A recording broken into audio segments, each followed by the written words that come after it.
本当？見えないでしょ？どこにいるのかな？見えないよ。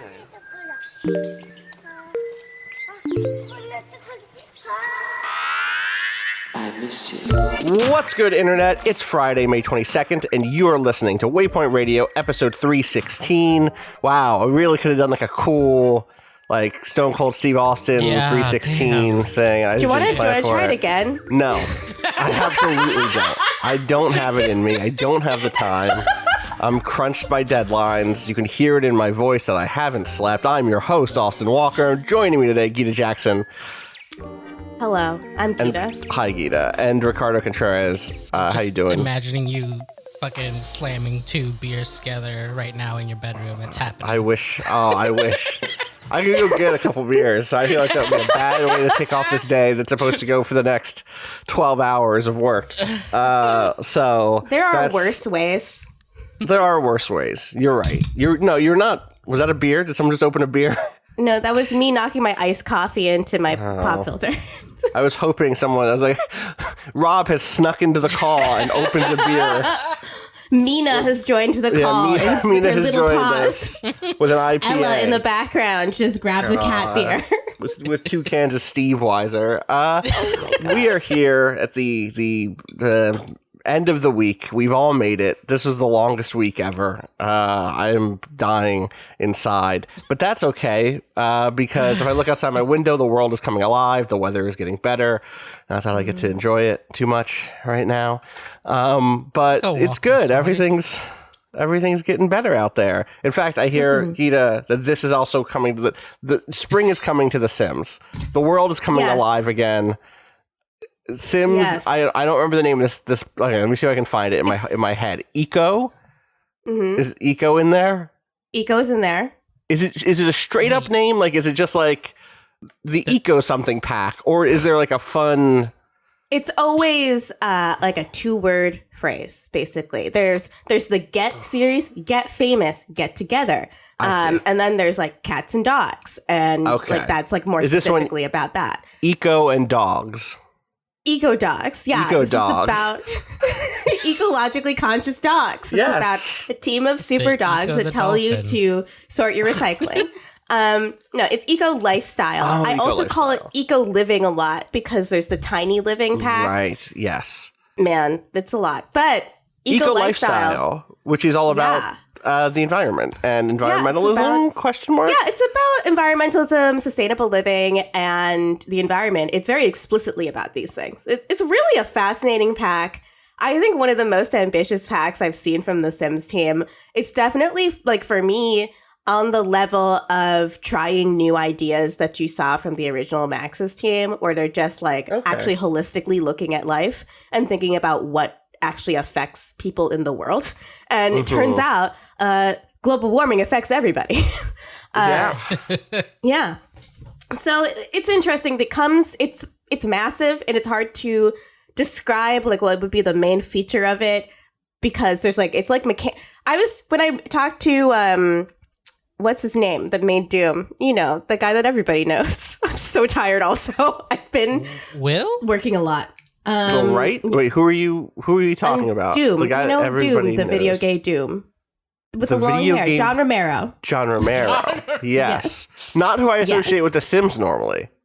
No, but when he's talking, I talked to him about Empire of Sin, which is the game he and his wife Brenda Romero are making. Her game, really. And I was really charmed by how much he is so impressed by Brenda's skills. He spent a good 10 minutes just talking about what an amazing designer she is. And at one point he described the game as mechanic soup, where it's a lot of different things. And it could easily become a mess. But like any good soup, it's all actually tied together in some way. And all of the flavors that are in this soup all make sense with each other. If you picked out individual elements, they might feel disconnected, but somehow it just works. And that's how I feel about this pack also. Ah, gotcha. So wait, what's up with this pack? So it's a pack where, for the first time, simmers get like an antagonist in the game. And the antagonist, I guess if they'd like it to be, is this little bar at the bottom of the screen that shows what your eco footprint is. And it can either be industrial or green. And industrial is associated with, industrialization, pollution, smog, browns in the environment, brown colors, polluted water, all that stuff. And green is associated with trees, sustainable living, reduce, reuse, recycle, that kind of stuff. And what's so interesting to me is like your individual actions can push that bar into the green, right? Mm-hmm. But it won't do it very much. So if the player is thinking about this game from the perspective of, I want to push this bar all the way to one direction or all the way to the other, then what they have to do is there's these new things called community action plans, where there's like a bulletin board in this neighborhood that has a bunch of different proposals for things that you can vote on that this community wants specifically to happen in their neighborhood. And there's 3 different neighborhoods in this new world, and they all have their own individual community action plans. And you have to like actually influence people in the neighborhood to support the things you want to support. It's a grassroots organizing simulator. Do they have like a natural predisposition one way or the other based on different action plans, or are they just like neutral until someone pushes on them? No, they have their own wants and desires. I think it's trait based. Okay.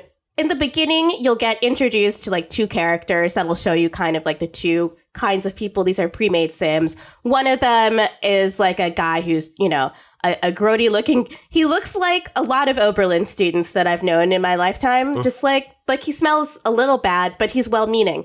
And he comes up and he talks to you about voting green and voting for only green issues. But then another character comes up and is like, well, you can also make a lot of money with these community action plans.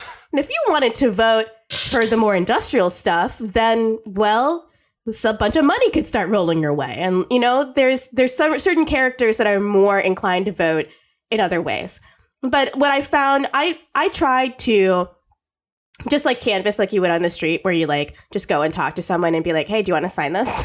like immediately afterward. Right. But it emphasizes making personal connections with people in your community to try to convince them over a period of time to support the things you want to support.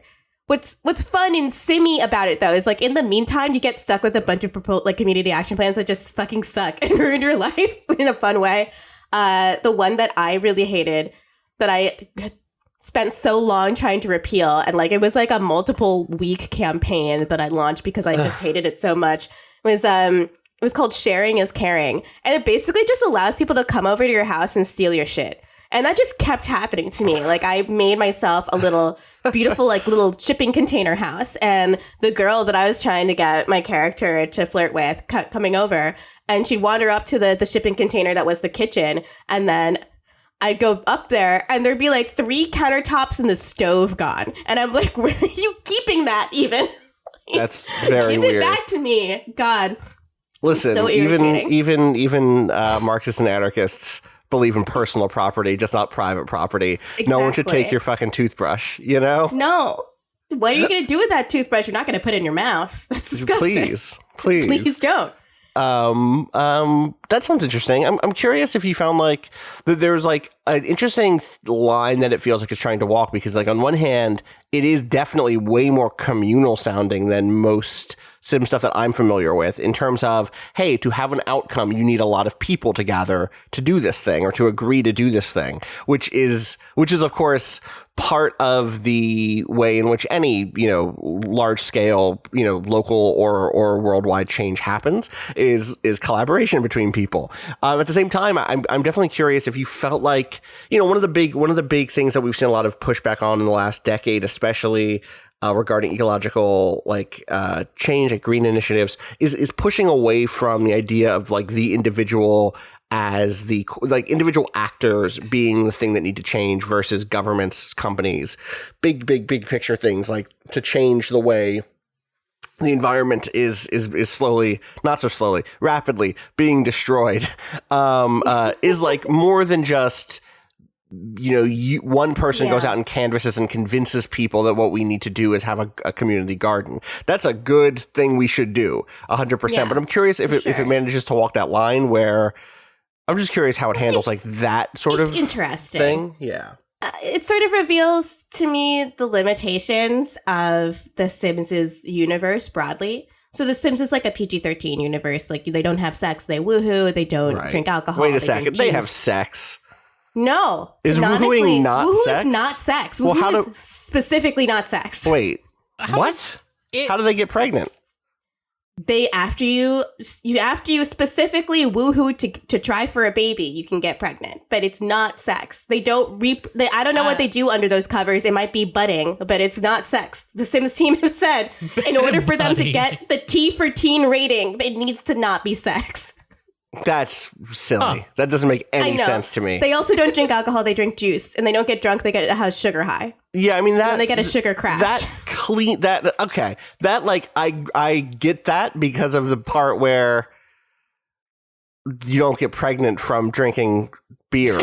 Like, I get it. I need a quote. I gotta find them talking about this. Woohoo, not sex. That's my new movement, actually. I think none of us should have sex anymore. We gotta get under the covers and then just move the covers up and down, which is what woohooing is. Right. Here is a story from one Gita Jackson on Kotaku.com about woohooing is not sex. Yeah, instead of having sex. Wait, is that true? I guess that's true. Yeah, Woohoo didn't exist in the first Sims game until that expansion. I need to not just read this article of yours from 3 years ago. I can just tell it to you. I specifically remember this article and writing this one. I've written so many fucking articles for Kotaku, man. I was blogging 3 times a day. So there's a lot of shit. You could probably find a blog of mine that I don't remember writing, and that'll be the fun one. But I remember all the Sims blogs I wrote because they're deeply important to me. But yeah, it's a PG-13 world, which means the question of who is doing the polluting cannot have certain answers. Like, there is a politics career, but it's not like they have elections in The Sims, right?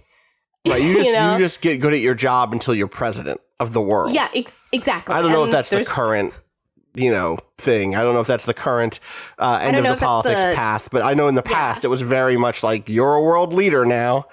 Yeah, in The Sims 3, it was definitely you become president of the world when you got to the level 10 of the politics career. Right. I'm not sure what it is in this one because I never do the politics career. This painting, you make a lot of money easy. But,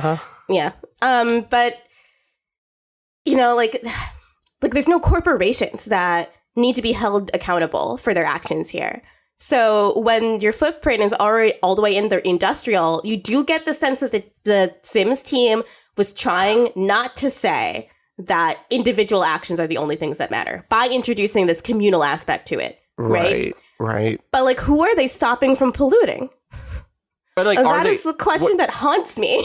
When you say that, are they stopping anyone from polluting, or is it more just like from watching the trailer? It's like, we can have a maker community space, a community maker space. Is also all really cool. I don't want to dive into that in a minute, but yeah. But is it restrictive? Is it like we're voting for these regulations? Yeah, it's just not clear on who is being regulated. Water conservation is a thing you can regulate. Power conservation is a thing you can regulate. Right, but that stuff is the stuff that again is in The Sims that would mean I saw that there's solar panels and stuff in this. So presumably you can be like, hey, we're all gonna move on to solar panels or whatever. But that is just about your neighborhood. That's not about industry. Okay. Eventually there is something you can vote for. I don't think it unlocks right away. I think you have to I'm not 100% sure. I only got 3 or 4 days with this expansion. It's an early alpha. It wasn't quite complete, and I only got to play with it with this expansion pack. Right.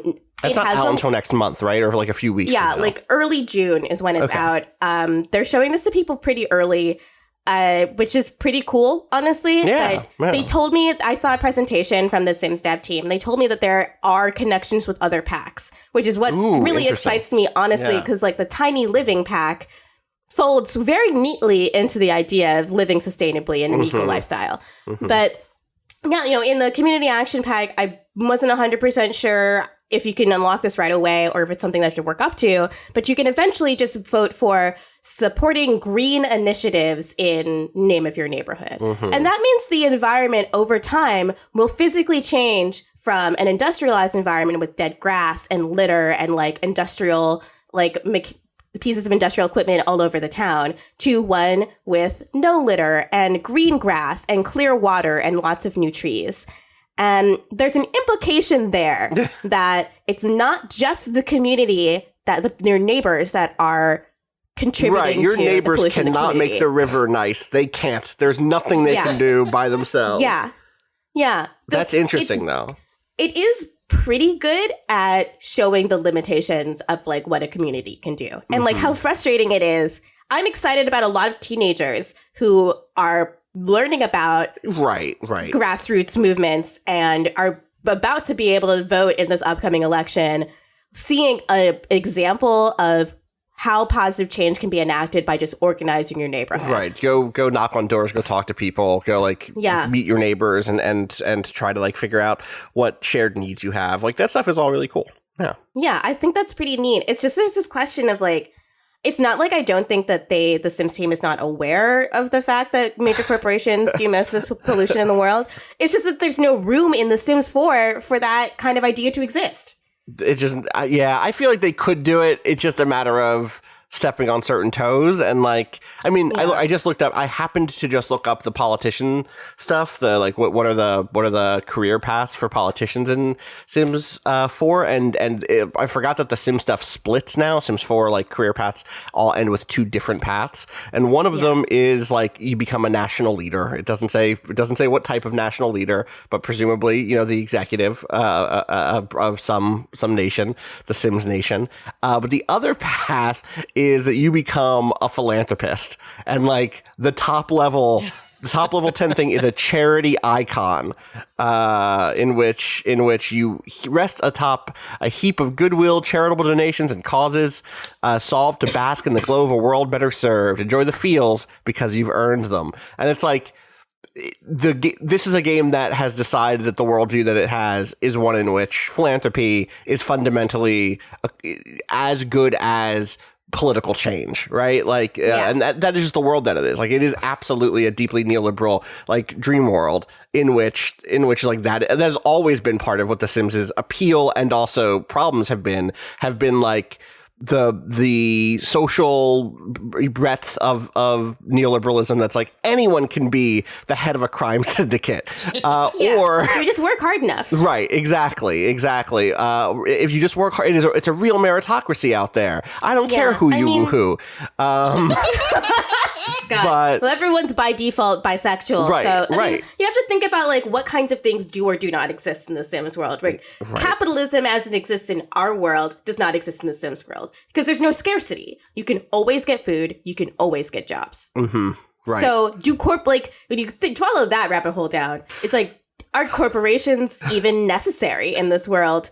If like you can just like literally you can go on your cell phone and apply for a job and get it the same day and start the next day in the Sims. Or is it just that there are infinite corporations and so like you never get laid off? Do you get laid off? Can you get laid off in The Sims? Probably not, right? You have to work really hard. Right, but I mean, you can't just usually first you get demoted. You can't just you get fired, but you can't just like get a call one day that's like, hey, there's look. No layoffs. Right, you're right. Yeah. The industry is shrinking.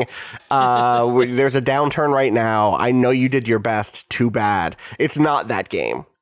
No. Yeah. It's not. It's friendly and it's warm and fuzzy. Yes. It's like it's an idyllic version of our world, but that means if they try to translate some of the problems of our world into it, they just run into these like walls where they can't do anything about it. Yes, that makes perfect sense. Yeah. What you mentioned before we started that there was some drama involved here. Oh my god. I need to know. So I love the Simmer community and I love Simmers, but if there's one thing that's very true about the Sims community in general is that a large portion of it are teenage girls and they are bored and are mad a lot of the time. I remember being a teenage girl and I was bored and mad all the time.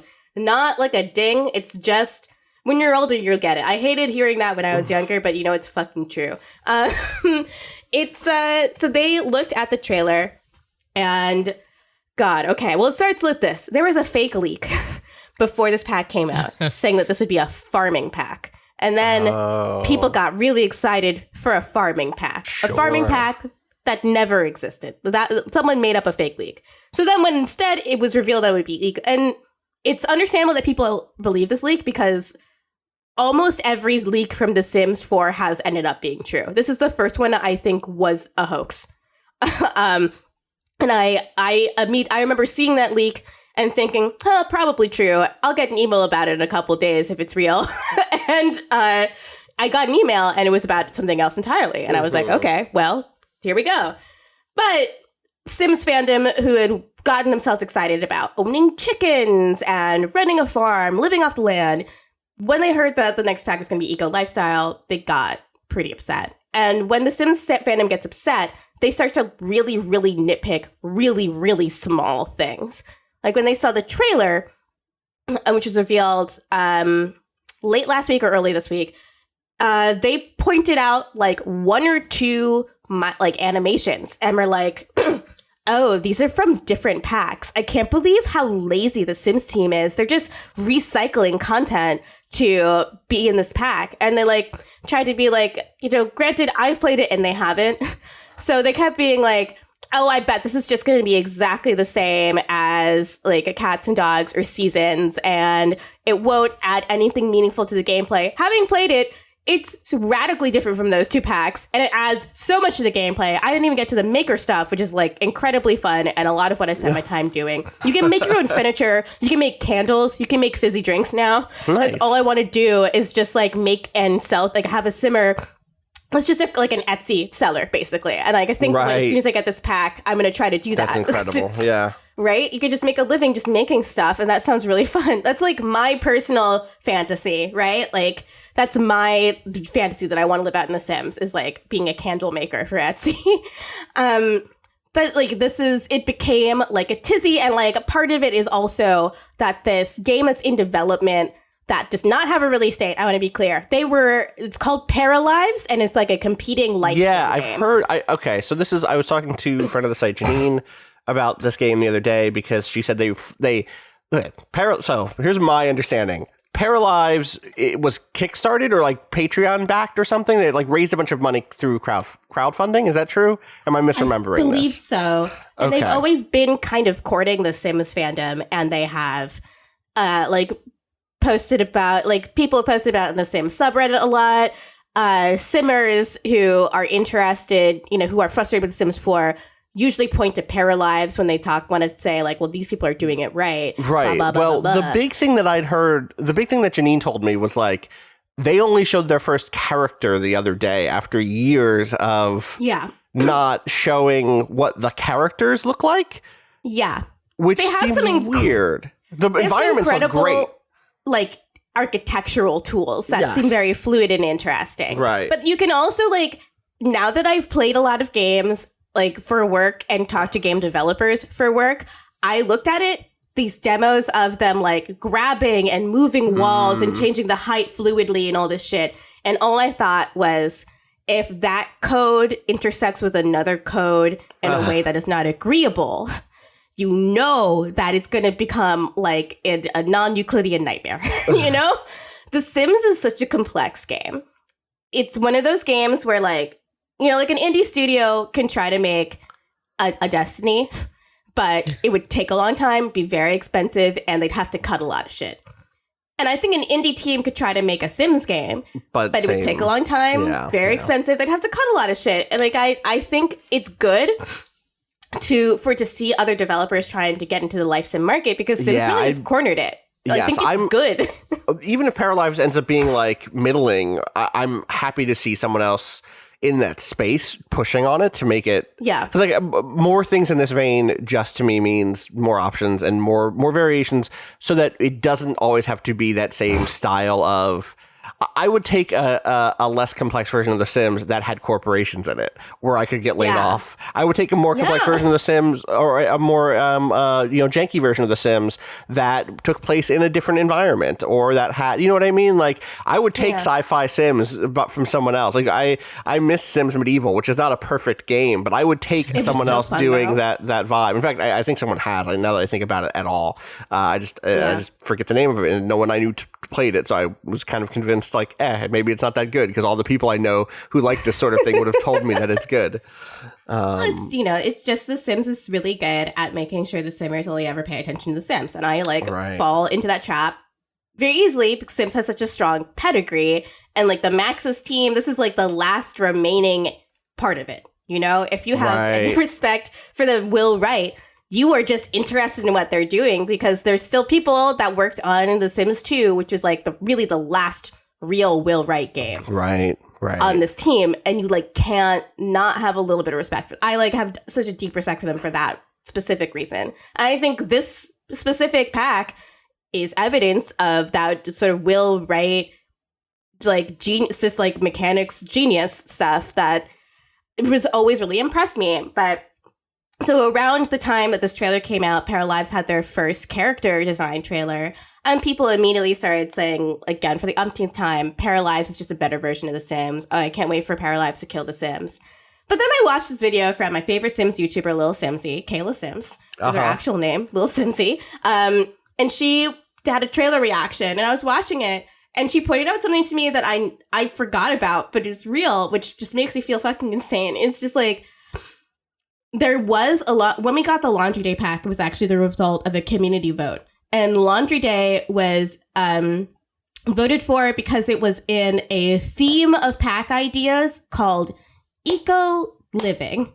And that pack idea, of all the other pack ideas, was the highest voted pack. And if you look back at the suggested features they were going to have, because they were only going to focus on one thing. It was going to be, there's 3 genres of packs, and this was going to be a stuff pack, which is the cheapest and has the least amount of mechanics and materials. They were only going to do one because it's like it's a community vote. You can't do that for a whole expansion.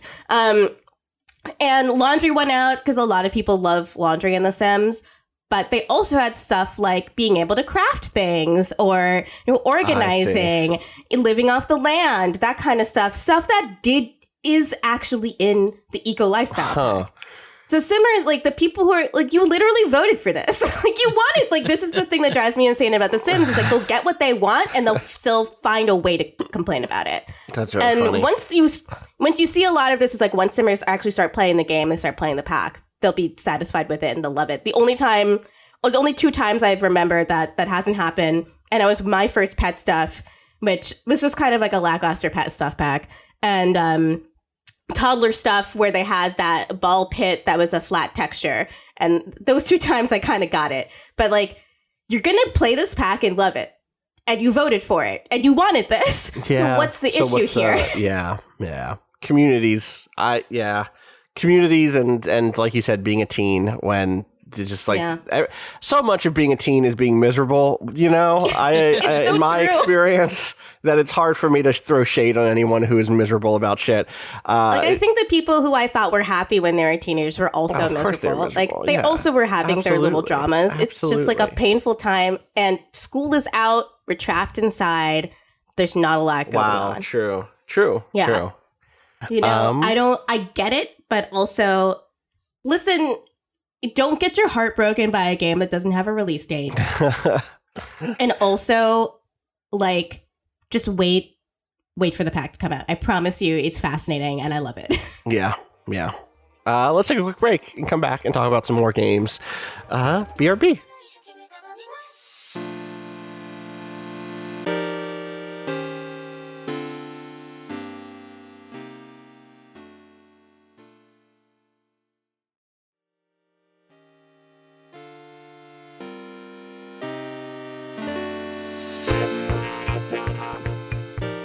All right, we are back, and I have to tell you that there was a moment last night while playing some games where I was like, you know what? it's a really good time for a particular size and scale and style of independent game. I felt extremely lucky to have gotten to play a few things in a row that like made me. This time last year, I was like, "What the fuck is going to be in my game of the year list?" This year, I'm like, I'm going to find space for these games on my game of the year list. Which is and I who knows, maybe I'm wrong. Maybe I'm going to finish each of these things and be like, maybe not. Last episode, Kato, you put me on to Boreal Tales. Boreal Tales, yeah. And I put you on to Umurangi Generation. Where do you want to start here? I also have a third one that's kind of in the convo here, I think, but is different. Is more just those are both distinct games to themselves. Like, I want to be clear. I don't think that this is like, and these things are the same. No, there's an interesting through line about cameras, though. But yes, there sure is. Yeah. Why don't we? How did you find the beginning? How far into? I'm like Boreal an hour Tales into Boreal. I'm about an hour into Boreal Tales, which if I can give like a more, I think appropriately, because it wasn't out yet, you were a little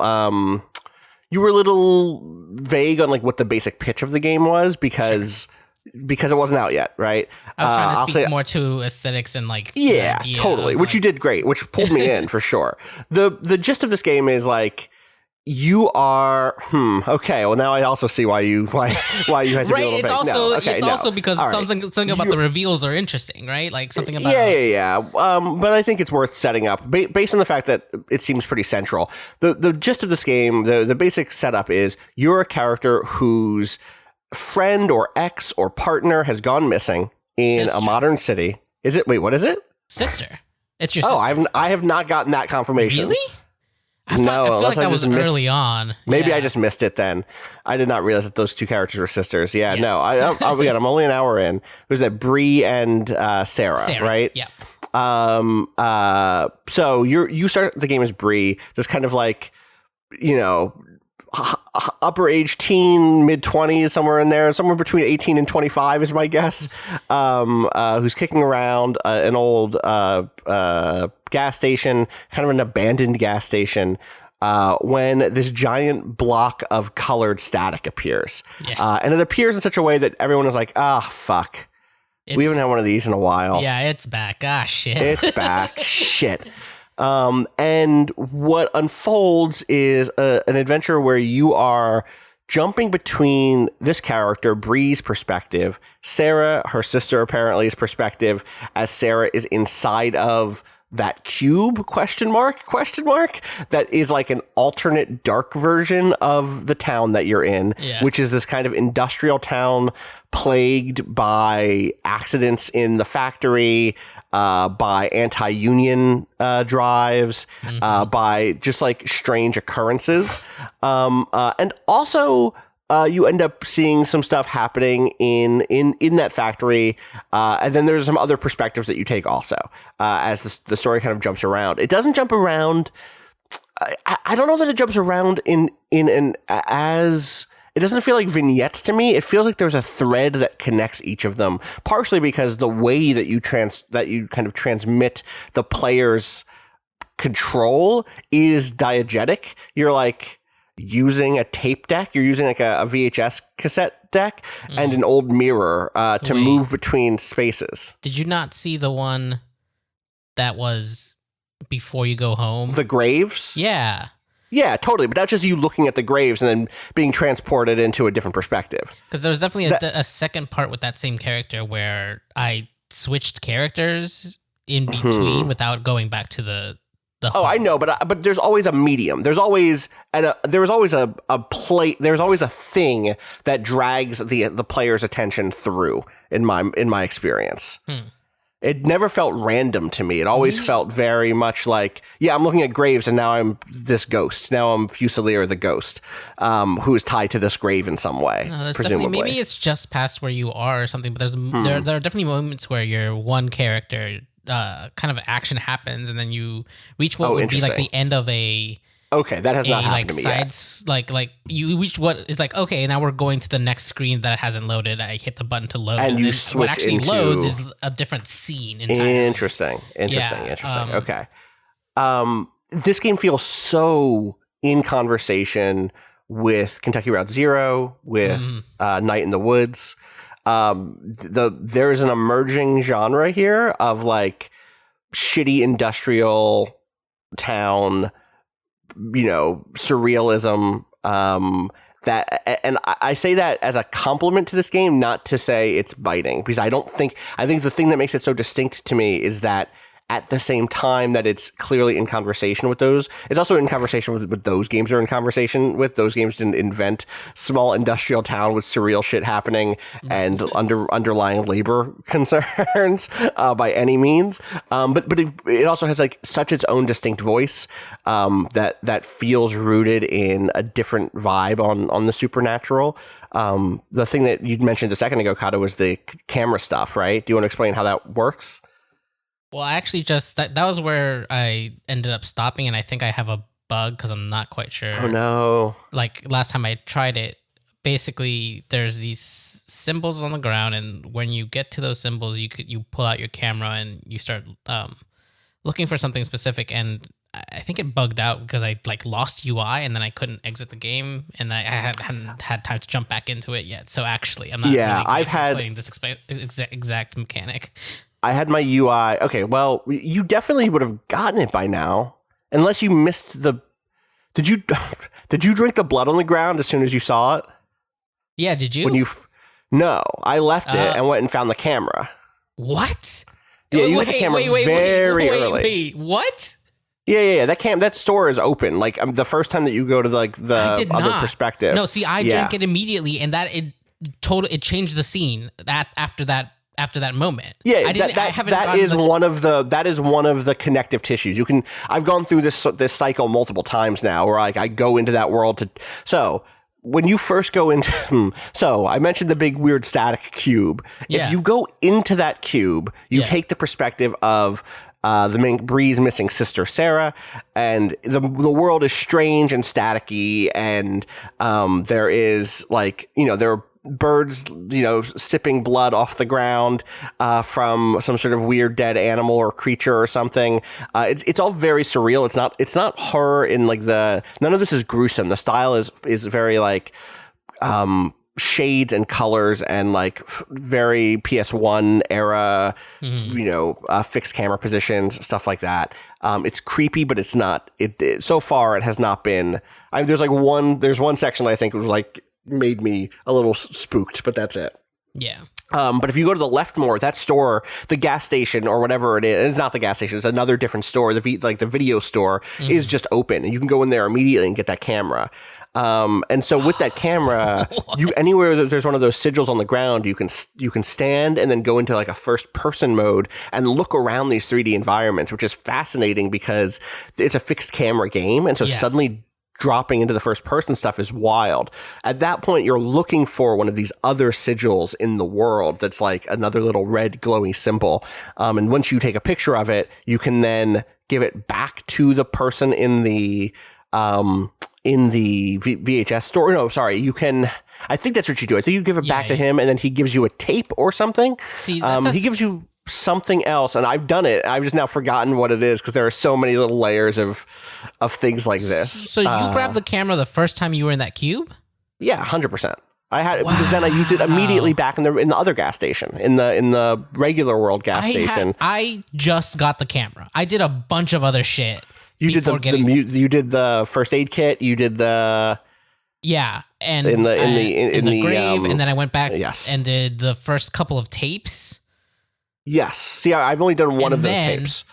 And then it wrapped back around and threw me back into with Sarah, and that's what I saw. And that's when you got the right. Like, no, you can get that early. But this is why I'm talking about it as like feeling like there are routes between these spaces, because part of what the game is once you get that camera, it's going back to previous spaces to try to find these sigils there, so you can kind of figure out how these two worlds are connected and what the kind of there is very clear allegory happening here around the static and accidents at the factory, and just a general sense of dread in town. But at the same time, there's a specific note I want to give, which is I have not felt so much like a soundscape has communicated to a place feeling like an inhabited place as in this game for a long time. Like sitting around your own like home with like your dad and listening to like someone start a car in the house at the house next door, or being at the gas station and hearing traffic pass. Totally. I'm sure it's like stock audio, but it's used really well to make what is actually a really empty environment feel really lively, which is cool. It feels like it was, whether it's stock or not, it was like recorded stuff, not like simulated stuff. Yes, which is definitely. an interesting given the whole VHS aesthetic and recording and things like totally. I guess to clarify a little bit more like what this is, like it is a fixed camera adventure game. One of the first things you do is you have to distract a cop. You have to find a way to distract a cop so you can approach this big static box. And so, you have to go get one item and combine it with another item and then use it in a third place. And like that stuff is really... It's been fine so far. Yes. It is a really buggy game. I've definitely had to like save and load to get my character unstuck from geometry before. And I straight up had a moment where I lost my character on screen entirely, or they got stuck or something. And I couldn't even access the UI, like you said with the camera thing. It was it wasn't a camera. It was just like walking around the woods. And then I had to load, and I didn't have an autosave, and I like lost some serious progress. So I have to go back and catch back up. But it is like a really special thing. It's called Boreal Tales, Boreal. It's on itch and on Steam for like $3. So that's the thing, is like, given that it's $3, I have a hard time being mad about bugs. Totally. Just save early and often. And they're like, it's like bugs in the like, something went wrong here, not the like this is impacting normal gameplay like constantly. It's like, oh, a glitch, I'll just have to reload, like that sort of situation. Exactly. I think like our audience specifically, that will have a big group of people who find this game fascinating. Totally. So definitely worth your time. Do you have any other Boreal Tales thoughts? No, I have to get. It's wild to me how different our paths have been. Which is interesting. I suspect we're both just in the early going of it based on footage I've seen from the rest of the game. Do you know what I mean? Like, my guess is like once we both get enough discs or whatever, there will be another like turn, but we'll see. Maybe I'm wrong. Maybe it will just be bouncing from disc to disc, and eventually you'll have seen enough. You know what I mean? Or tape to tape or whatever.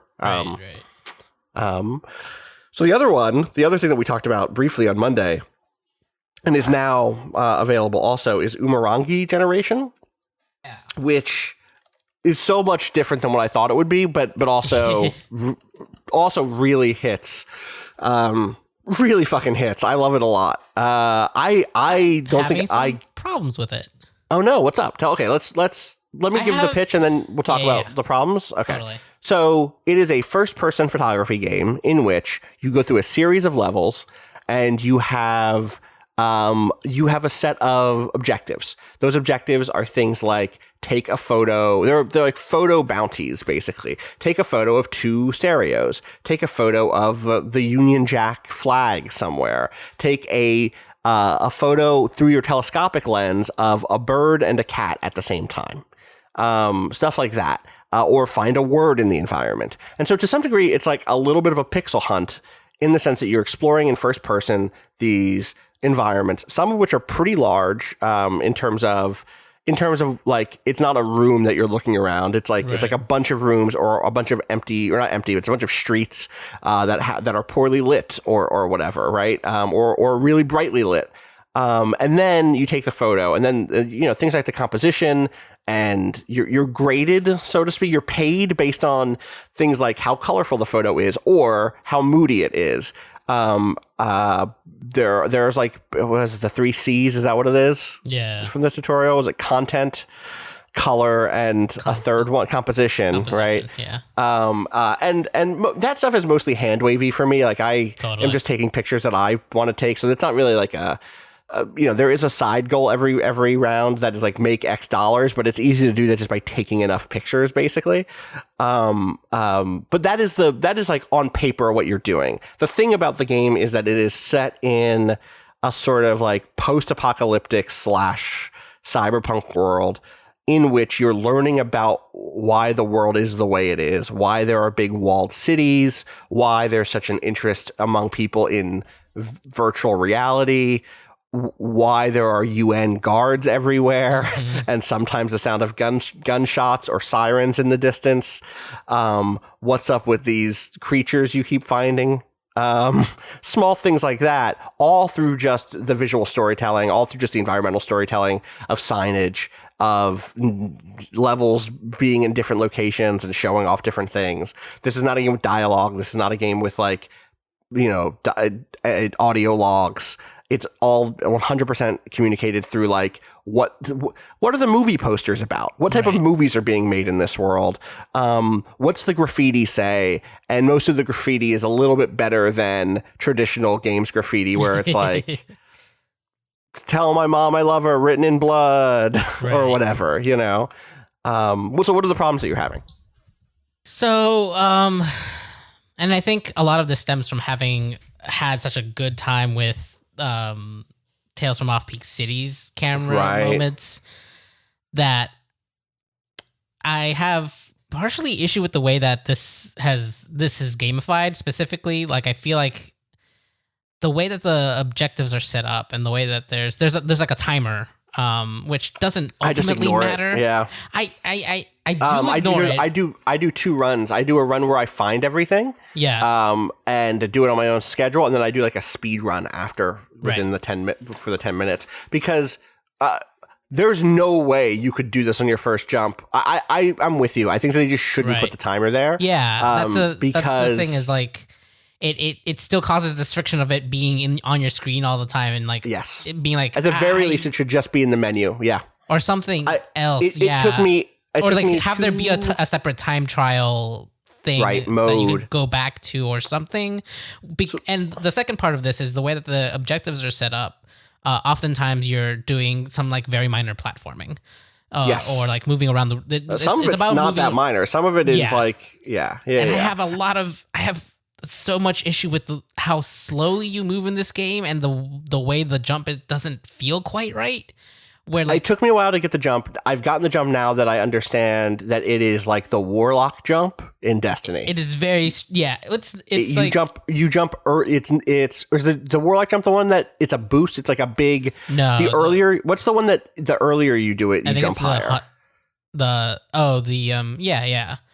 No, you know what I mean? Like you need to. Yeah, that's the part. It's not the floaty bit. It's like a double jump. But it always feels like you need to use the double jump where normally it feels like you could jump up there. I don't know. Oh you're always double jumping. Yeah. Like the move, it's like for how much platforming is in this game, it feels like the platforming mechanics aren't quite there for that bit of it, which to me only distracts from the really interesting and the other great stuff that they do with the actual photography, like the main part of the game. I haven't run into that quite yet because I right now, the moment that I said to myself, I'm not going to get the 10-minute timer on any of these. I'm going to go back and get them. I was able to like just take a breath and then do those jumps pretty accurately or pretty like, and if I messed up whatever, I would then like look around and be like, okay, where am I now? What is a picture I could take here that's interesting?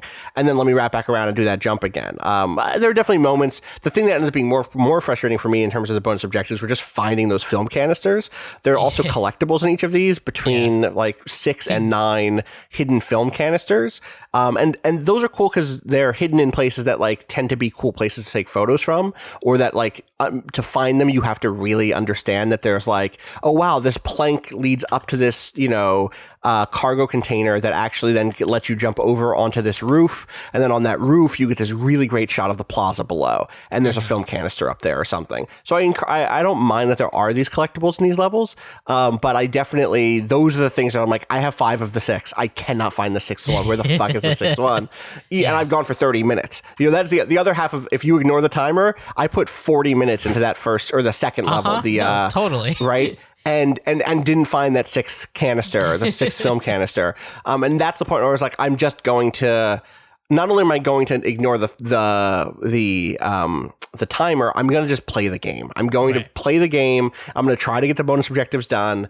When I complete my photo bounties, if I have 1 or 2 film canisters left and I don't have a clue where they are, I'm going to move on, because the world that this takes place in is so interesting that I want to see whatever this next cut of it is. That's definitely part of it too, is that I feel like at a certain point I'm like, okay, where's this last thing? And then I have to do a round, and then I'm getting frustrated with how slow I walk. Like there's no sprint. Like it just like feels like it could be a little bit faster. See, I am the person who is very happy there is no sprint, because I wish there.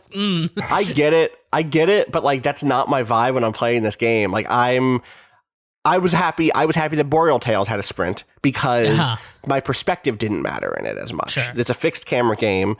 I want to move across these screens as quickly as possible and get to the screen that's important. But in this, I'm like, I'm playing this game to bask in it a little bit, and to like, I get it. I do get it. I wouldn't be mad if they added a sprint. Yeah, it's like once I'm done basking, after like, I'm like, I've already been here for 40 minutes. I'm just trying to find this thing, because I keep finding new shit. I always find new shit when I'm walking down these alleys, and like some of it is. I moved too quick through this space, didn't see the graffiti I need to take a photo of. Right. And I would miss more. But again, I think one of the things that the game would benefit from is just, or I'm curious maybe if this is maybe more of the kind of overall thing that you're suggesting, is it just like, give me a mode where I don't have to deal with any of this shit and just let me fuck around. Right. It's like, how much do you need to gamify an experience in that specific way of having objectives, of having, like, I could see that. Do you feel like there was like a pass where they were like, shit, we need there needs more game in this game, which is like, this idea that just giving the space and letting people move on when they want is not enough. Right. Like, I would have loved this where those top ones that you need to continue, the like top objectives, there's like 2 sections, right? The top of the list is like the things you have to do to move on to the next level, and the bottom are like optional. I wish the top got shifted down. Like, I wish it was all optional. I would do them. I would do them anyways. I would want to do them, but the issue being that it's less of this, like, you're doing these objectives and there's this timer on you, that friction goes away. Like, for some reason, I cannot, even when I'm ignoring it, even when like, whatever, I'm not going to hit 10. It's still being there makes me feel at a certain point like, okay, I need to move on. Like the reminder of time passing makes me feel like I need to move on. So, it was just like this thing of wait, so in that world, is it like keep the timer but lose the, you would still feel it. I would still feel it. I would. Yeah, no. If there was a timer, I would say get rid of the timer. Like, make a time trial mode if you want.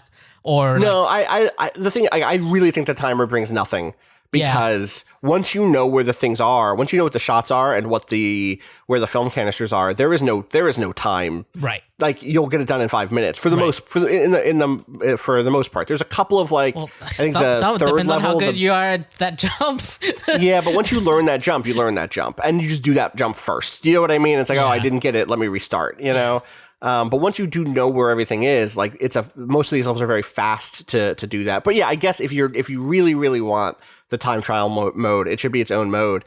And then beyond that, like, I think it's super important to have difficult traversal in this game, because part of what I think it's trying to communicate, there's 2 things I think it's trying to communicate. One is it wants you to feel embodied and slow in this constrained, occupied space. These are spaces that are that are literally occupied by the military, right? And like, you're not running around in front of these people with fucking guns, right? You are walking because as much as the game also kind of paints those people as being kind of stuck and in it with you in an interesting way, there a lot of them have like sarcastic mottos about their jobs on their helmets and shit. They are still also clearly an occupying force. We should note that this is a game. This is the like interesting part about this game is that, and the reason why I want to keep moving in a sense is to see the new How far things. in are you? How far in are you? I'm on the. Have you hit 7th. the thing? Oh okay, yeah, so I hit the thing. Like the fucking thing. Okay, yeah. Absolutely, okay. and like that was. It was like my experience with photography and wanting to see it through, push me through those early ones, because one thing that always annoys me about any sort of photo game where you have editing powers is that for some reason contrast always seems to be locked behind a couple upgrades. And like, this is basic. This is the big thing. This is the big thing. Like, you don't get contrast until like the 6th level or something, I'm right? just like, oh, which whatever. Yeah. It's not that big of a deal. It's probably only just like certain people who have like taken film photography and have done this before, like would feel this exact same feeling. I mean, but it's exposure is even unlocked in this game, right? Like exposure isn't even. I almost wish you just straight up got different. You get most of that stuff via like new lenses, right? And the lenses are really cool looking, and like switching between them feels really good. Putting the flash on feels good, like though it does do the thing where like if you tap F twice to put the flash on by mistake, it will put it on and then take it off. I haven't gotten the flash yet. Where's that? Oh, that must be a bonus objective upgrade. Really?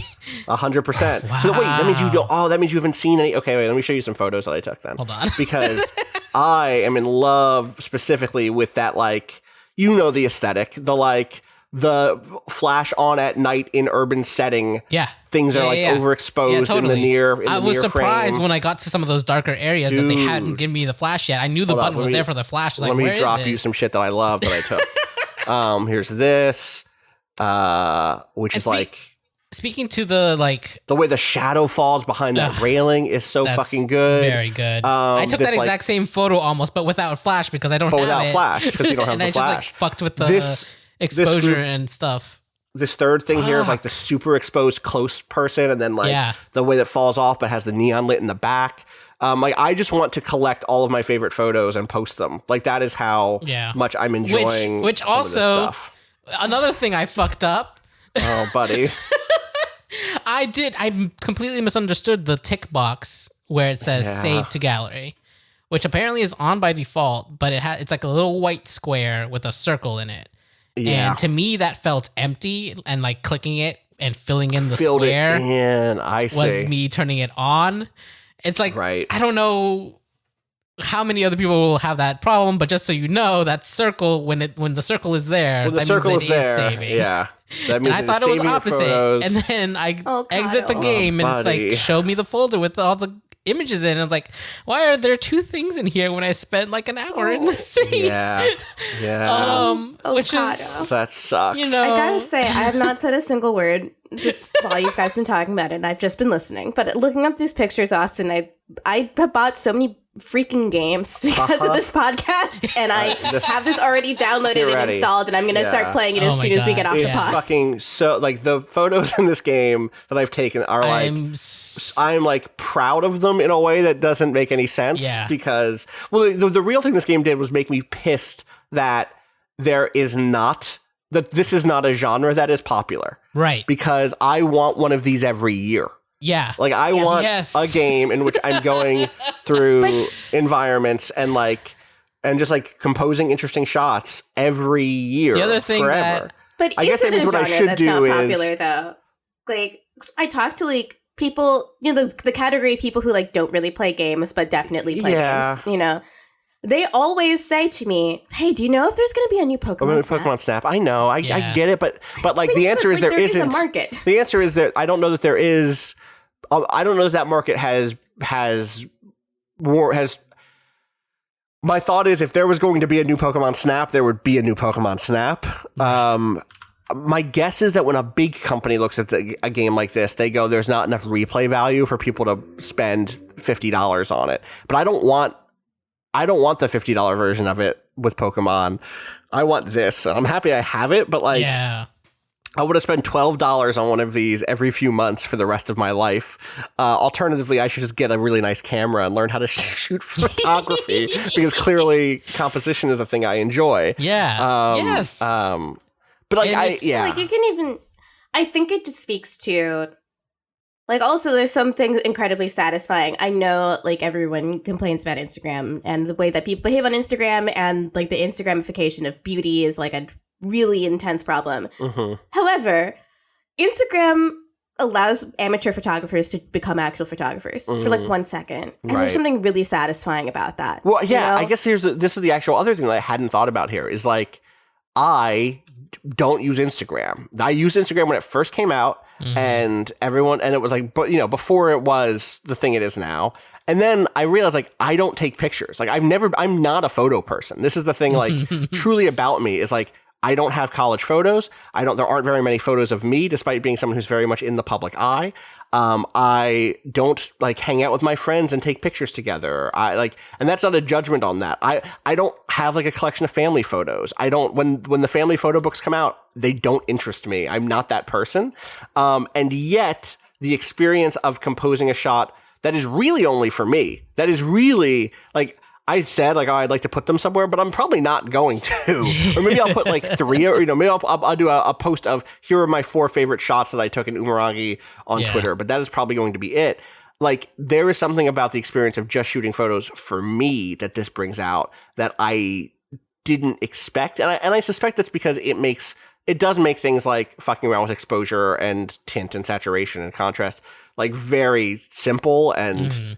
Not, I'm sure as a real photographer would look at this and be like, this is not good. This is not how this works. It's fine. It's fine. The point is that you have creative control in this. Yeah, that's what I mean. Endeavor, right? I meant Kato. But yeah. What were you saying, Kato? Sorry. Well, no, that was it. But really, one of the things as a photographer that gets me is the fact that you can't fucking reload.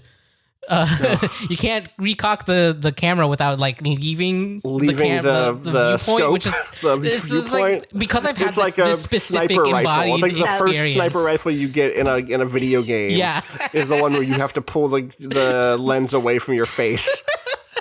And I get that that's probably possible. Possibly part of it, given the whole like occupying forest situation, but it's still just like this because I know that I can cock that shutter way faster than the main character, and while it's still at my face, it's probably a friction that very few people are gonna feel. No, I feel it. Camera, like your eye is glued to that viewfinder and it doesn't move. When I'm like, I want to shoot 3 of these in a row, or like I want to change my perspective just a little bit because that shot didn't come out the way I wanted it to. Right. I'm with you that I'm like, why can't I just like, yeah, exactly. 100%. Like leave the that just have it be like, okay, I'm moving over. Like you can, there are certain things where like, do it. Yes. And I do enjoy this part of like having the characters move, is that, a lot of times in those situations when you're taking like action shots or like there's like a lot of people dancing and things, or if you want like just the right like composition on the person's face, taking like those shots in quick succession is something that I would love to be able to do.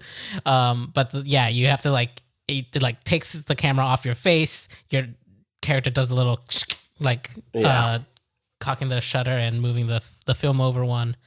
I am happy that they're representing film in a world where digital is like what everyone who's learning film now and again, but there is this kind of quality of I guess there's a feel that the idea of film still gives versus the idea of digital, and there would be no reason to have even the pause of like a shutter cock, even if it's right. You would faster. just snap, and like you could hold down that button and hit like 50 frames or whatever. Which is a very different moment. So I'm glad that for this difference at least, but I wish it was just like the 1 second. I wish everything in here was just a tiniest bit faster because I'm impatient.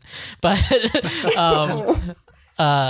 it's just like the the other half of it, the thing that I didn't lay out in terms of why I'm okay with there being challenge in the jumping puzzles and stuff. Like I talked about, like I'm fine with being slow.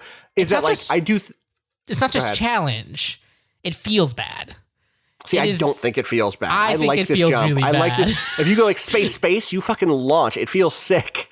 It feels just like the start of a warlock jump to me. Maybe I'm not doing it right. It's because just like space. To me, it's just like what you can't do is like once you're descending, you don't get any upward momentum. So you have to do it. And if you do it right away, you actually get the most height out of it. It's like you're launching yourself. Yeah, I know this because I've opened the game and I'm launching myself. The other half of this is like I do think that the thing that they're trying to do is like, hey, you have to climb into weird places to get the shot, right? You have to like, there is this is their verb of you are an embodied actor, but right? But like to me, the thing is the fucking helmets in Titanfall. You would see those and be like, how the fuck do I get up there? Oh, well, I mean, what feels as good as Titanfall? Nothing. Like, nothing. Sure. No, I'm not even saying like movement wise. I'm just saying like getting up there as one of these like things where like the objectives are getting you up there. It's like you can make the film reels visible and in a weird place. Yeah, they have not. I'm going to end up looking up a guide for some of these levels because I cannot imagine. Specifically, the second level, the like gray, washed out, overcast sky military base level. Yeah. That level is big, but it's not that big, and I feel like I've been everywhere, and I have no fucking clue where the last film canister is. And there could be a sound, there could be you know what I mean? Like that's a thing that happens in games sometimes, right? They'll be like, hey, when you're near the thing, we'll make a sound so that you can da da da da da. So the other part of this game, the part that I am enjoying, yes, and the reason I want to be able to move just a little bit quicker is this the way that this is setting up this this like wild narrative that I don't know where it's going, but I like can't stop thinking about what the implications here are. Like, is this set?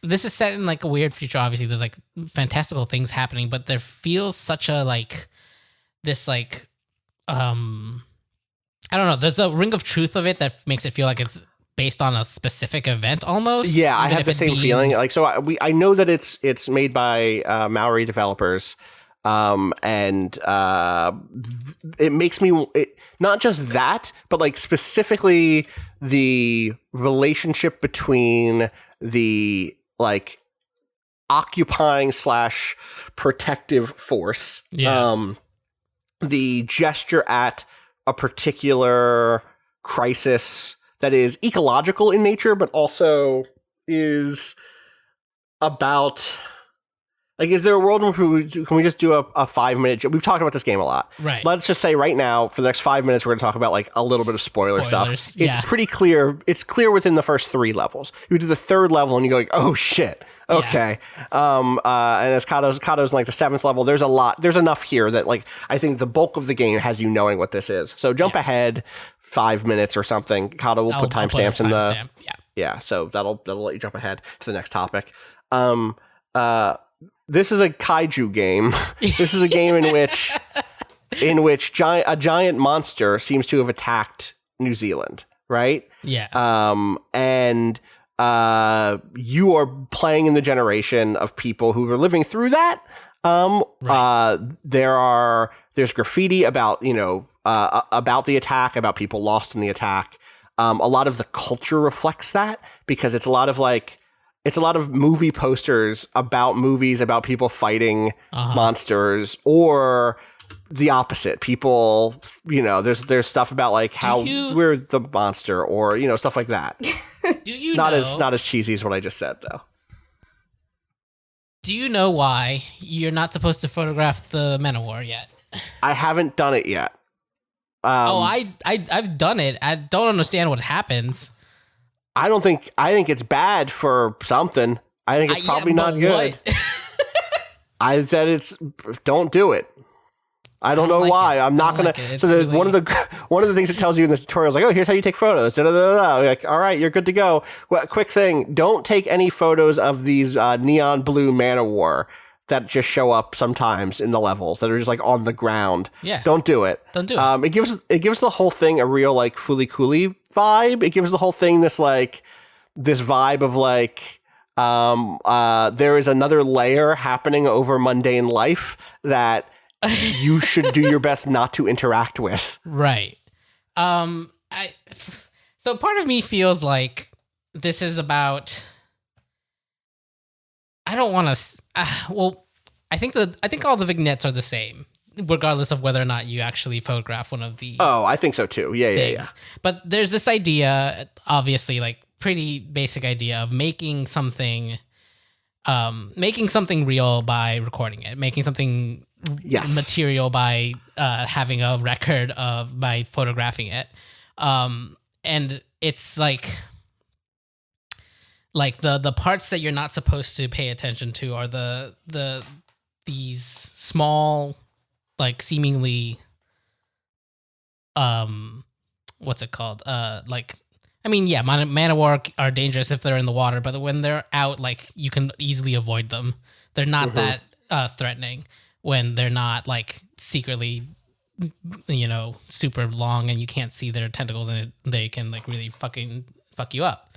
And then is the kaiju just a giant Man-O-War, or is it something else? Because that's what it looked like to me, but but I don't know.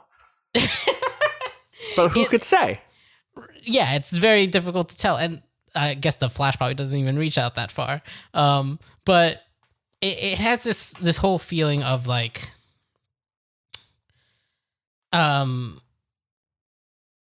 when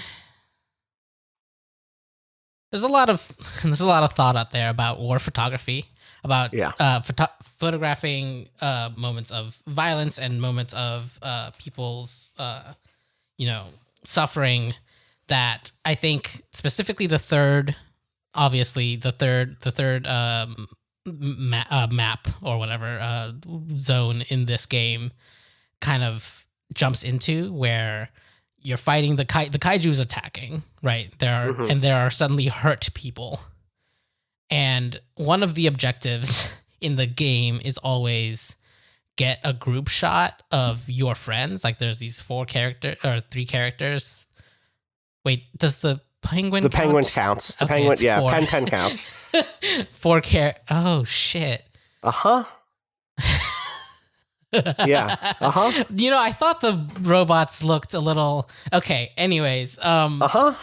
And the only way what they're doing in that scene is helping UN soldiers who have been maimed. Like, there's blood everywhere. Oh yeah.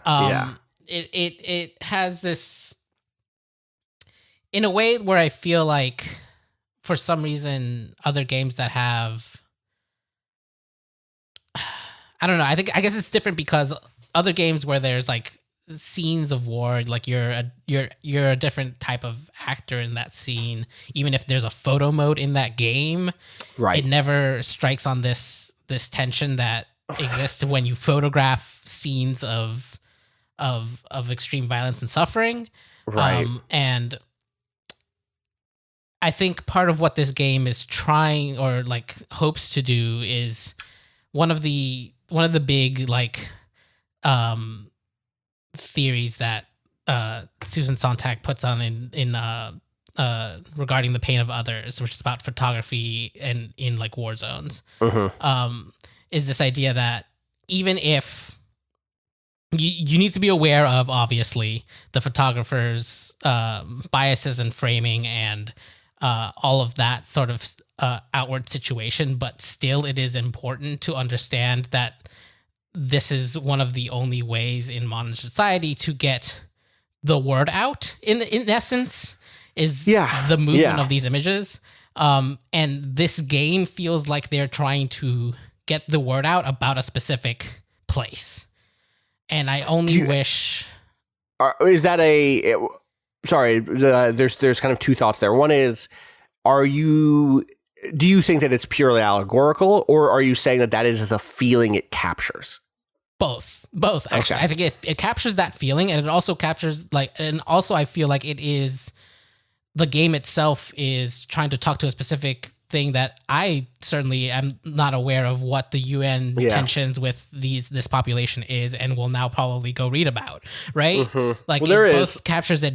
Right, obviously. Like, I assume, like... oh, no, I was actually going to put... there is a really great interview with the developer of this game that I'll link you to, called The Umurangi Generation is Asking You to Care. It's from Vista Magazine. That the developer gets into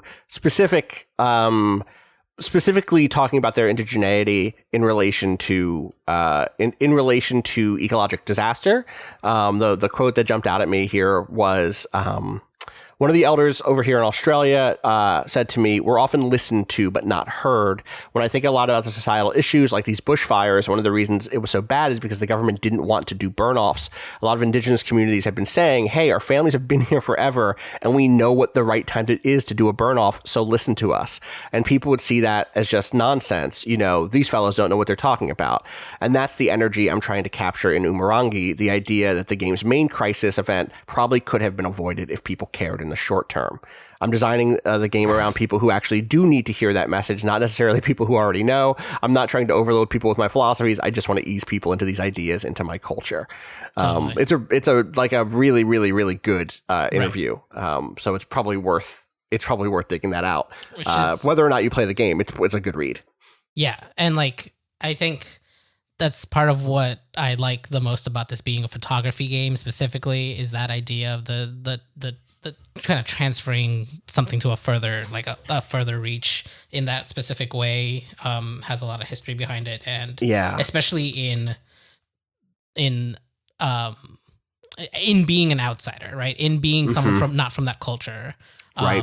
The idea, and then using photography as like the thing that allows you to communicate in a language, not literally in a language, obviously. And I don't even mean figuratively. I don't even mean just layer one figurative. Oh, everyone can look at photos, but it is literally the sort of like, I can use a method that has been validated as being almost more authoritative than my own voice and perspective. Right. The second I step in behind a camera, I erase the photographer, I erase myself, and even though my biases are in the photo, I can actually use the photo as a medium for communication that the second I would say any of these things would be I would be elided or ignored, right, from the conversation. And yeah, that you're totally right that is the vibe as you take photos here. And I think it's partially, I think you can almost see it based on what the bounties are, right? In an interesting way, because they're a mix of things that are like hashtag aesthetic, which are like very clearly, I mean, they're all hashtag aesthetic. Even the ones that are like, yo, go get me a photo of the word cops. Get me a close-up of the word cops. Like, okay, yeah, but that doesn't really communicate anything. So, like, the literal example of this is my close-up of the word cops is just the word cops, but I then took the next photo, which is the entire phrase, which is, cops come here to kill us. And the fact that the bounty is not for cops come here to kill us. The bounty is someone will pay you just to get a cool shot of the word cops. And to do that, you literally have to zoom in enough to not take the photo, cops come here to kill us, is really good. Like there is a lot happening there about what the market is interested in. Yes. And that's important too, because you get paid for every single one of these photos, which fucking what if kind only. Of fantasy? People need to see photos. I'm making like $200 in like 40 minutes right now. Like what? Oh, inflation though, that's cents. That's nothing. That doesn't mean anything. That's what you have to understand is you made a quarter on that photo. Shit. No, it is. I think it's really something special. I definitely do understand a lot of your mechanical complaints around stuff. I think it's worth. It's one of those things where I don't want to scare people off. I really love but like so worth your time. In my sense, I'm like trying to maybe prepare people. It's like it's not going to feel great, but it's worth keeping with it. That makes sense. That makes sense. Yeah, like, it has my all-time favorite. Change, but like Also, maybe a small shout out to people thinking about the way they gamify their games, of like where the importance is in certain things might have helped ease this. I still think that having those, see, the thing that I just said about the cops has now brought me back around to saying these are intentional, important, that there are bounties for bullshit that you have to do. I think that that's an important mechanism that you can play on, or that you can take advantage of, and that has now pushed me back on the side of, I'm glad that the default mode I think getting rid of the timer would help so much for me. I think that's the big thing. For sure. It does have my single favorite objective maybe in any video game, which is take a photo with the word gamers showing up seven times. Yeah. Incredible. You can do it. Love to you game. Can do it. I love to game. I'm going to send one more photo over. I love this one because of how the focus mechanic just erased this dude's face. And like, I love this. It's fucking good. I love it so much. Anyway, what were you going to say? Play this game. You're going to go play this game right away. I know you wanted to play it last night and it just didn't come together. I was so bummed because I think you'll love it. On Monday you'll hear all about it, I'm sure. Good. I keep seeing a lot of reference, and I know this is partially part of the narrative, but I also wonder a lot of reference to VR in a way where like I can imagine this is a VR game. My VR read on that is just no one wants to live in this fucking world anymore. Right. Like there's the literal ad and this one thing that's like Internet Tough Guy Simulator. That's the other thing that is fucking great is like the so posters and dude, it rules. It's so good. There's so many good posters. Yeah. Exactly. Epic Gaming Bar. It was one of the things in that level. And underneath the sign for it, it said, "I played first-person shooters in the '90s and won't shut the hell up about it." Extremely good. Amazing. Extremely good. There's good animals in this game. There's a big eagle in most levels. The fashion is on point. The music is incredible. Yes. All of the music is by a musician named Thor High Heels, I believe, who gets interviewed in this also. There's this some piece. guest spots because Mello has a track in here somewhere. Mellows it's definitely in the trailer. I don't know if it's in the game. Oh, really? Yeah. That Jet Set. Okay. That's the other thing I should just say here, because I said it on Twitter, is the other touchstone for this is it's Jet Set Radio aesthetics through a even more lived in space. I know Jet Set Radio Future had some stuff that was like very like people hanging out in the background type stuff. But this is like very much walk around a world in which the Jet Set Radio folks had to suffer through economic and ecological disaster, and further occupation, and where they're allowed to just straight up graffiti shit on the wall like "the cops come here to kill us" instead of just being vaguely anti-cop. Those games are anti-cop, just to be clear. But, you know. Also, because I know people are wondering, Umurangi means, was it red sky, red sun, red sky generation is what Umurangi Generation means, which is I think part of why speaks to the ecological crisis stuff in this game. Anyway, that's Umurangi Generation. Definitely go check it out. It's definitely worth your time. I really enjoy it. I have to bounce like now, but I want to do a quick shout out to a couple of other things because I've been meaning to. One is If Found, which Annapurna just put out. It is really fascinating. It is a visual novel in which your primary mode of interaction is erasing. It's like there's text and images on screen, and your cursor is an eraser, and you kind of erase to either clear off part of the page and then move to a different part of the page, or to reveal something behind what's been erased. I think it's being sold as a coming out tale, and I think that that's fair. I think it's more than a coming out tale, or it's also beyond being beyond feels evaluative also, or like I'm trying to make a ranking here. In addition to being a story about a character coming out, it is a story about a character who is not fucking sure where they're at, and is not like, I think like some of the core moments are about confronting people who don't want your character or the prospective character, the protagonist, to be who she really is. But I also feel like it does an incredible job of normalizing or trying to normalize the sense of like, I don't know what the fuck is going on with me right now. Like gender as ongoing problem, not as thing that's already solved and the only problem is the people around me. Like obviously the people around you that can be a fucking problem. In this game, you know, If Found is very much about you know, a trans woman dealing with the fact that people in her life are not necessarily like ready to love her in the way that they should love her. And in that way, I will say, like, there are moments that are like, wow, this is like extremely intense for a game that 12 minutes ago was incredibly chill.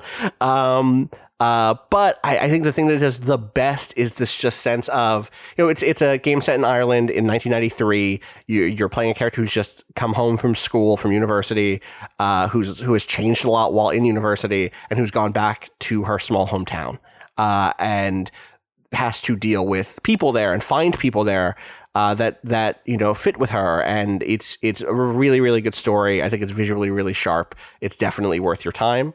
It's called If Found. Annapurna continues to publish some really good small games again and again. The other stuff that I want to quickly shout out. One, I meant to mention this on Monday, Jetlancer, that Kato and I talked about a month ago, is out now. People should go play Jetlancer. It's also fucking sick. Nice. Yeah. And then two other little ones. Pirates Outlaw or Pirate Outlaws. Pirates Outlaws. That's a name. That's the plural, right? That's the plural Pirates for both Outlaw. of them. Yeah. Is a Slay the Spire type like card game, not CCG, like living or not living either, deck building game. That is, I think it's pretty straightforward compared to something like Slay the Spire. I haven't found like the kind of diversity of builds quite yet, but it's just like it has a couple of really interesting mechanics around resources. The way that it has like, there are cards you can play for free, and there are cards that cost ammo, and ammo does not just come back all at once every turn. It comes back, I think, one at a time every turn. And then you also have ammo cards, which are like mana cards. And then it lasts. If you don't spend it, you have it for the next round. So there's some interesting things there. And that's called Pirates Outlaws. And I've been meaning to talk about that for weeks. So I just wanted to say this instead of, like, I'm not going to find 15 minutes for it in an upcoming episode. We're getting too busy. One thing I would love to wrap back around, because I know, Gita, you were looking at it a little bit, is Wintermore Tactics Club, which is a visual novel and a tactics game set in the 80s. In which you're playing like a D&D club at a high school that then has to do snowball fight tactics fights against the other school clubs because you're in a tournament to see which club is going to keep its funding. Truly nightmarish situation. This is just Gita Jackson food, basically. Yeah, basically. So if you get a chance to play that, maybe we can come back and talk about that next week. But I did want to note it because I think it's kind of cool. I have small issues with it around like the tactics stuff, but it's very clearly supposed to be a great entry point to tactics games. And I love the like tabletop RPG like layer on top of it. There's a, you know, you do stuff with your club in a way that's like kind of fun to do. And like it has lots of stuff that's just like, hey, you can reset the round whenever you want. If you fucked up and made the wrong decision, just reset it. It has like a Pyre vibe a little bit, where like you get to meet the other clubs, the other like, it doesn't have I'm sure it doesn't have the branching stuff that Pyre had, because that's like so much. But it does have the like, ooh, here's like the club of young detectives who are all occultists, and you meet them, and what's their deal? Oh, here are the shitty young monarchists who are just literal reactionaries who think the world should be run by nobles and that there should be no freedom. And they're fascinating because they're also just shitty teens. So it's definitely worth checking out if you're looking for a tactics thing. Wintermore Tactics Club. With that, I do have to run, so I'm going to wrap up. Does anyone have any other final thoughts or shouts before we close the door on this one? Just noting a very interesting trend in like camera use in recent indie games that I have. Cameras are in. Yeah. I did want to get to Tales from Off Peak City and just did not because of all this other shit. Also the flower collectors. Just like right, totally. Yeah. Totally. Did you finish that? Did you play all that? I need to go back. I have to get through all these indie games now. I just got them all lined up. That's one of those indie games. That is another different indie game, which is it's happening. It's all happening right now. People are taking photos in indie games. You should do it too. Yeah, it's fun. It's good. That's my recommendation. All right. With that, I'm gonna wrap this up. Thank you as always to Bowen for letting us use the track "Miss You" off the EP Pale Machine. Find out more about that at waypoint.zone/BOEN. What's up? Yeah, just the hesitation. I forgot the name of the. Yeah, I know. I'm distracted today. I have so much. To do. You gotta get to the. Yeah, I gotta run. Thank you to. I already did the thank you. We're good. Find me on Twitter at Austin_Walker. Find Kato at _Kato_appears. And Gita. You can find me at XOXO Gossip Gita. I follow everything we do, twitter.com/waypoint, waypoint.vice.com. We'll be back next week with more about video games. I'm probably going to miss an episode next week, either the Monday or the Thursday one because of my schedule. So just know that I'm okay. I'm not sick. Everything's fine. I'm just working. So I'm sure these folks will hold down the, what do you hold down? The fort. You hold down the fort. Why do you hold down the fort? Yeah, I don't holding know, it down is Austin. like a thing, right? Someone recently. So here's the thing. Someone recently messaged me to say, Austin, it's hold the fort. You don't hold down the fort. I think actually they replied to Patrick on Twitter saying that. And this is a British versus U.S. thing. In the U.S., it's we hold down the fort. We had to add a preposition in so that we knew which direction to hold the fort. You don't want to hold up the fort. We want to hold down the fort. All right. What's the difference between holding down the fort and holding it down? Is that a meaningful one? I think that's the just same. Stems from the other thing, right? Like, I think down is the shorten of holding down the fort. It has to be. Because it has such a similar meaning that I feel like they have to be related, right? Yeah, if you hold me down, if you're holding it down, I feel like that's holding down the fort. Right. I think so. Okay. I trust you. Don't. We'll be back on next week to talk more about video games. Until then, you already know what it is. Fuck capitalism. Go home. Peace.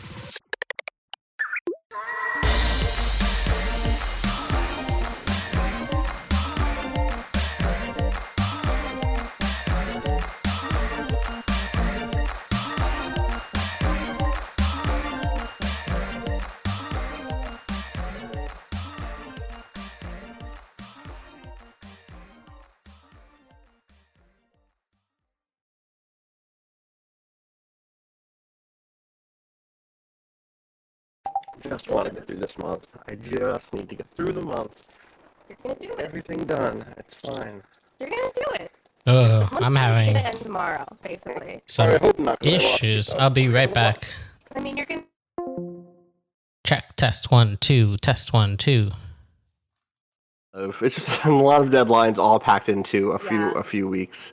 Plus, like big, thing after thing. It's big friends at the table recording season. It's like we're like in it in a way that's like I'm gonna do another 5 or 6 hour podcast today probably. So let's keep this one short and sweet. If this can be short and sweet, I would be thrilled. Kato, are you back? I think so. Okay. Am I back? What happened? Yeah, you are. All sorts of things. Good wires. answer. It's cool. You'll probably hear some of it on the post-pod. It was fun. Great. It's gonna Wait, fires? No, well, kind of, I guess. Metaphorical fires. My mic is all not fucked. literal.